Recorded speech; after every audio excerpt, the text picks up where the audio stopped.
How can you send somebody else's kids to a war if you won't send your own? So I'm calling right now for Barron Trump.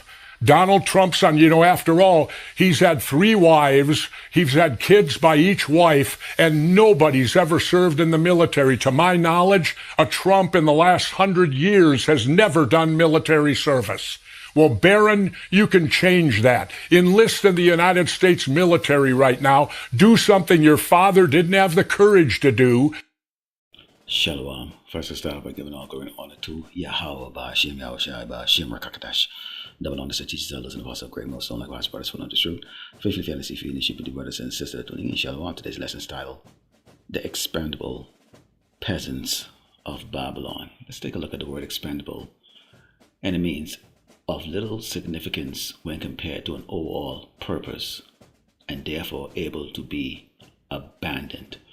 Now, we know what's taking place across this earth, in particular out there in the Middle East, okay? And you saw another opening clip there with Jesse Ventura, former WWF wrestler and commentator and, Navy SEAL, and he asked a good question, why doesn't Trump send his son Barron, over there? Okay, why doesn't Barron enlist, into the military to go fight this war that his father has started? And that's a sentiment that's going on around with a whole lot of people. Okay, because people are aware that the elites or the rich or the wealthy seem to have an exemption, to spilling their blood, going through the grind of being a service member, in combat, versus the people who, the term peasant is the right term to use, on you Babylonians here in the United States, because that's exactly how the elites view you. Okay, let's go into the book of Numbers 24 and verse 20 reads, and when he looked on Amalek, he took up his parable and said, Amalek was the first of the nations, but his latter end should be that he perished forever. Here we have the state of Israel, formed in 1948. They're not the chosen people, that the Bible speaks of, and right now, the dispute that they're having over there, they're dragging in who? Great Babylon America, Great Babylon America is becoming involved in this war, by these Amalekites, they're known as Israelis or these Jewish people, and I prefer to call them kikes, and this is not going to go well. In fact, let's go to Jeremiah 49 and verse 20 reads, therefore hear the counsel of the Lord, Yahweh Shai, that he had taken up against Edom and his purposes that he had proposed against the inhabitants of Theman. Surely the least of the flock shall draw them out. Surely he shall make their habitations desolate with them. All right, we're going to start tonight with some breaking news. Troops stationed at Fort Bragg are being deployed to the war in Iran. That's according to sources reporting to CBS News. The troops are part of the highly specialized 82nd Airborne Division. This comes 1 week after senior military commanders submitted requests related to the potential use of ground troops in Iran. The Pentagon and White House have both deferred questions about any potential ground operations. We spoke with Governor Josh Stein earlier today about the war's impact on North Carolina's large military community. Here's what he had to say. We're all very worried about what that means for the service members here and the service member families. And so we pray that this comes to a quick conclusion. Unfortunately, this seems to be a costly war that was done without a really clearly articulated goal or an end game. So the least of the flock is the state of Israel. And you can see that they're continuing to bomb Iran. They want it all, pretty much. They want it all, and they're using the hammer of the earth, which is America, to do just that, to go over there and spill the bloods of the Iranians, spill the bloods of all the other people. But this is far reaching, across the globe, and we can see how the impact of this is affecting these nations. In fact, let's take a look at this little short clip here. You can see how these particular nations, these Asian nations are being impacted by this. The Philippines has become the first country in the world to declare a state of national energy emergency, thanks to a war thousands of miles away. Long lines snake out of Manila's gas stations, and soaring fuel prices have left some of Manila's jeepney drivers uncertain how long they can stay on the road. Instead of being able to bring home the earnings, it goes to pay for diesel. What's left for us is very little.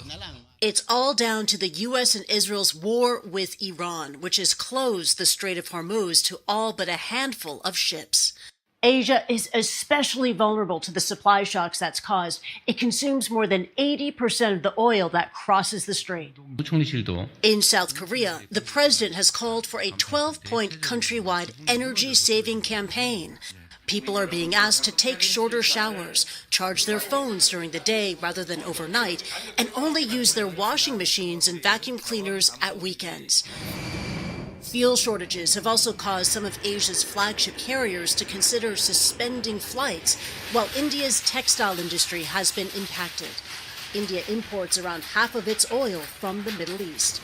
And shortages have started to cause some factories to use carbon fuels and some residents to abandon their kitchens. The cost of gas is so high, we are cooking on this open-air stove, this woman tells us. She is far from alone. People are queuing to fill gas cylinders and fuel tanks across Asia. From Kathmandu, Nepal, to Colombo in Sri Lanka, where authorities have declared every Wednesday a public holiday for government institutions, including schools, but exempting hospitals to manage energy resources. And it's not just fuel shortages that are causing hardship. Thai farmers say there's a social stigma too. When we bring containers to buy fuel, people look at us and accuse farmers of hoarding. We simply can't handle the costs anymore. Rice prices haven't risen with the costs. Even Thailand's cities are not immune. The Thai government has ordered government employees to lower office air conditioning to save energy and ditch suits and ties to keep cool.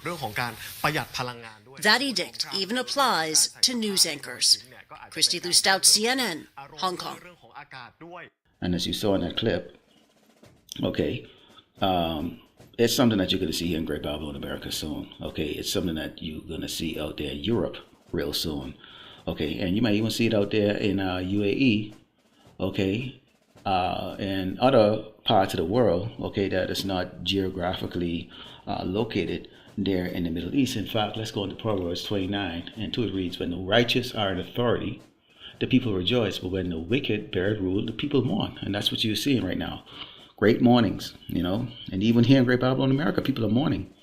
But the peasants are lacing up their boots, okay, you know, and putting on their ACUs and getting ready to deploy to go fight the rich man's war, okay, or this Amalekites' war. All right, let's go into 2nd Ezra 9 and start with verse 1 before I show you another clip. And it reads, "He answered me then and said, Measure thou the time diligently in itself, when thou seest part of the signs past, which I have told thee before. Then shalt thou understand that it is the very same time wherein the highest will begin to visit the world, which he made, and those time is now.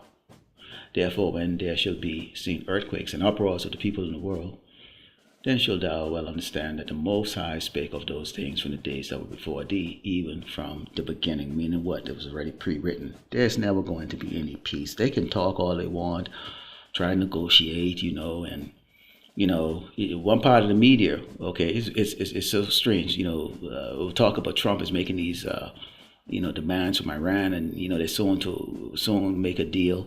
You know, but Iran is coming up and saying, no, we told you to bring it on. We're going to continue to fight, okay? Because they understand. Bottom line is this.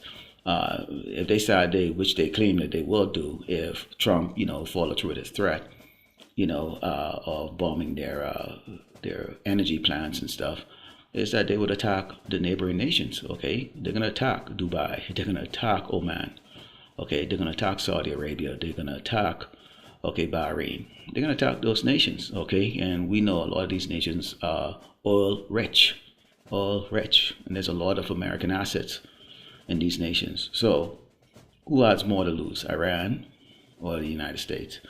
Okay, it is going to be the United States. But nonetheless, you can see, okay, they have troops, you know, continuously being deployed over there and going up. Okay, and you know, again, from that opening clip they were just went to ask the question, why is Trump not sending his children over there?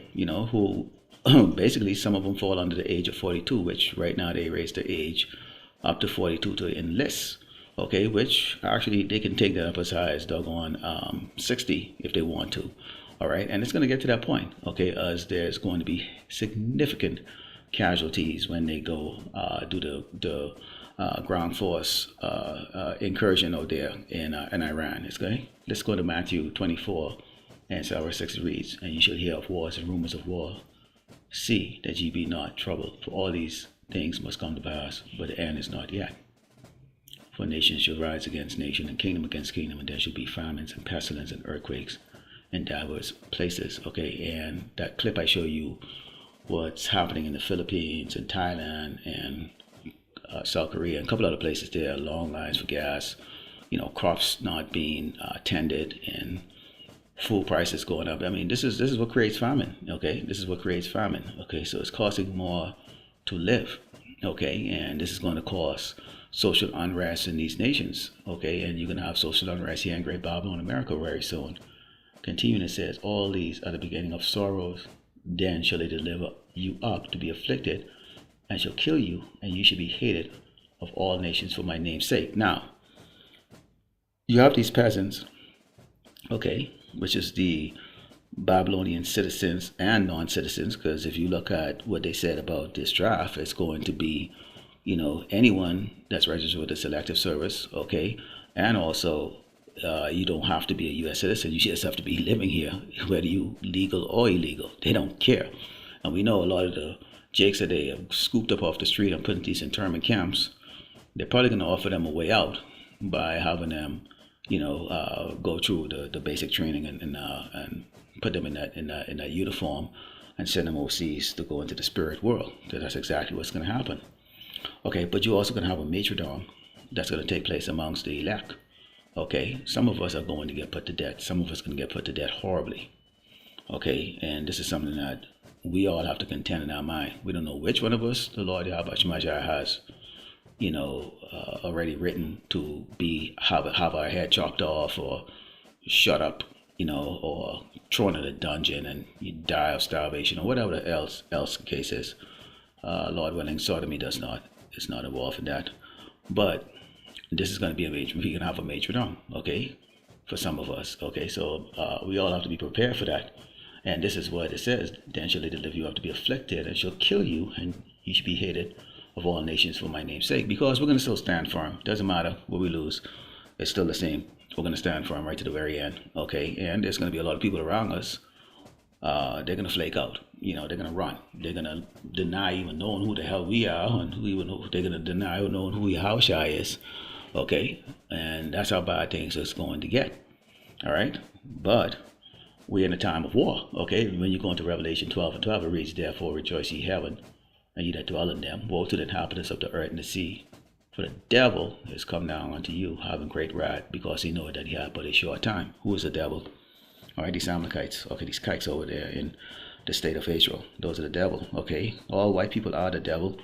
Okay, and when I say white people, I'm talking about the Edomites, okay, whose seed line goes back to Abraham, Isaac, and Esau, okay, not Jacob, Esau, okay, they're the devil, okay, but we're not talking about you peasants. Again, you peasants, you low-level people, you're crying about being unemployed and broke and all that stuff. Well, Uncle Sam has a job for you, and he's definitely not going to be pulling in Barron Trump or Ivanka Trump or Eric Trump, or Tiffany Trump for that matter, okay? It's going to be Amy, Becky, Becker, Bobby, Robbie, Tyrone, okay? You got it, right? And that's what it's going to be. And he's angry. This devil is angry. We'll call them out. We show the world who they are. And they're pissed, okay? It's their end time right now. You go into Isaiah 13:11, it reads, and I will punish the world for their evil and the wicked for their iniquity, and I will cause the arrogancy of the proud to cease, and will lay low the haughtiness of the terrible. These are the nations that are now suffering from this crisis that's going on over there in the Middle East. None of you are innocent. You are all guilty of evil and wickedness, and the Lord Yahweh Shemaiah is judging you. And we and I'll speak personally for myself, I don't care what country it is on this earth. Whatever judgment you're getting, you deserve exactly that. All right? What we're concerned about is us being saved, brought up into the chariot, and then coming back and rule with a rod of iron in the heavenly kingdom. And you're going to be subject to us servants. Okay? So the Lord Yahweh Shemashah is judging you, you wicked kingdoms. Okay? And how he's doing that? He's using the wicked themselves. Okay? These Amalekites. Okay? Amalek. Or these Edomites to do the job. Okay? Let's close with the book of 2 Ezra 16. And starting verse 33 reads, the virgins shall mourn, having no bridegroom. The women shall mourn, having no husbands. Their daughters shall mourn, having no helpers. In the wars shall their bridegrooms be destroyed, and their husbands shall perish of famine. All right? War is a terrible thing. Unlike the previous war that Great Babylon America has fought, where basically there was no real opposition, this time it's going to be different. You're not going to have your belly full playing PlayStation or watching porn, or whatever the case is like that service members do in deployment. Nope, it's going to be a lot of debts. You're going to go with it with one job title. Maybe you do admin, and the next thing you know, you're on the front line dying. Then give me no food. MRE is going to run out. In fact, a lot of you are going to turn into doggone turn to cannibalism on those aircraft carriers and those ships or those submarines because they can't surface, or because the resupply of food has been shot out of the sky. And that's how the Lord is going to get you. And you deserve every bit of it. Oh, well, indeed, like was edified, like close to by giving all glory and honor to Yahweh, Ba'ashem, Yahushai, Ba'ashem, Rakakadash, Shalom.